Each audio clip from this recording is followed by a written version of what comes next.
भ्यो नमः। आप सभी को नमस्कार जी। आपने अपना कीमती समय योग के लिए दिया, इसके लिए बारंबार आपका हृदय से आभार, धन्यवाद।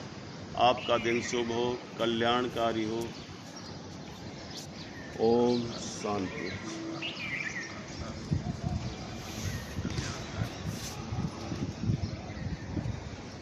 योग के बारे में महर्षि पतंजलि जी ने कहा है, अथ योगानुशासनम। योग क्या है? एक अनुशासन है। हम अपने जीवन को एक नियमित कर लेते हैं, एक नियम से बांध लेते हैं, तो वो ही हमारा एक योग बनता है। फिर कहा है, योगश्चित्त वृत्ति निरोधः। चित्त की वृत्तियों का, हमारे यहाँ जो मन है बहुत ही संकल्प विकल्प करता रहता है। जब मन संकल्प विकल्पों से रहित हो जाता है तो उसको पतंजलि जी ने योग की संज्ञा दी गई है।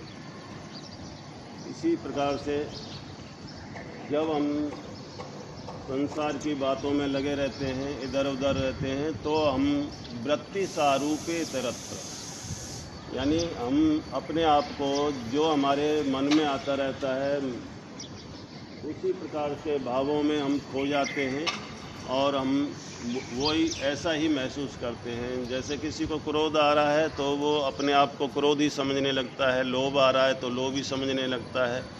ये सब वृत्तियाँ हमारे मन में चलती रहती हैं। जब ये वृत्तियाँ बिल्कुल रुक जाती हैं तो उसी को योग की संज्ञा दी गई है। तो योग को कैसे समझा जाए या योग को कैसे हम प्राप्त होते हैं, तो उसके लिए एक सीधा सा उन्होंने बताया है, अभ्यास वैराग्याभ्याम तन निरोधा। उन चित्त की वृत्तियों का हम अभ्यास करें, निरोध करने का यानी रोकने का। बार बार अभ्यास करने से वो चित्त वृत्तियाँ हमारी रुक जाती हैं।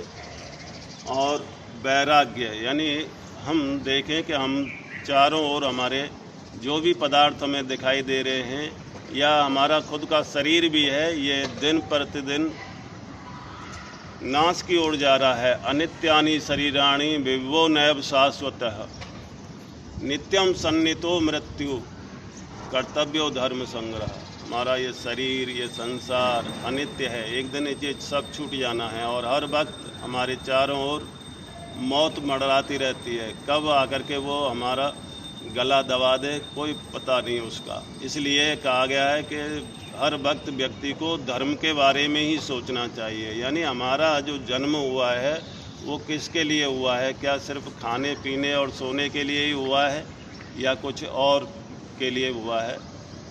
हमारा जन्म पुरुषार्थ करने के लिए हुआ है, परम पिता परमात्मा की प्राप्ति के लिए हुआ है। हम दिन प्रतिदिन अपने विचारों को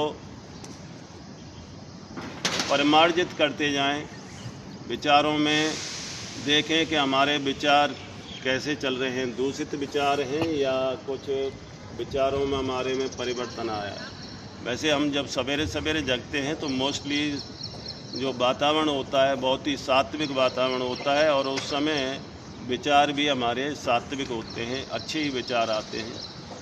तो इसलिए कोशिश करें सवेरे थोड़ा समय से जग जाएं और अच्छे विचारों को मन में पैदा करें और योग के बारे में थोड़ा सोचें, अपने स्वास्थ्य के बारे में सोचें, क्योंकि आपका जो आखिर तक समय देने वाला है ना, वो ये शरीर ही है और सभी साथ छोड़ जाते हैं, शरीर ही आपका साथ देने वाला है। तो इस शरीर को कहा गया है, शरीर माध्यम खलु धर्म साधनम। अगर आप कोई तपस्या या कोई भी भक्ति कर रहे हैं, जब तक भक्ति आपकी तभी ठीक प्रकार से हो पाएगी जब आपका शरीर स्वस्थ है। तो पहली प्रायोरिटी अपने शरीर को दें, उसके बाद में संसार के लिए। आप स्वस्थ हैं तो सभी कामों को सुचारू रूप से अच्छी प्रकार से आप कर सकते हैं। आपके लिए आज का इतना ही काफ़ी है। बहुत बहुत धन्यवाद आपका।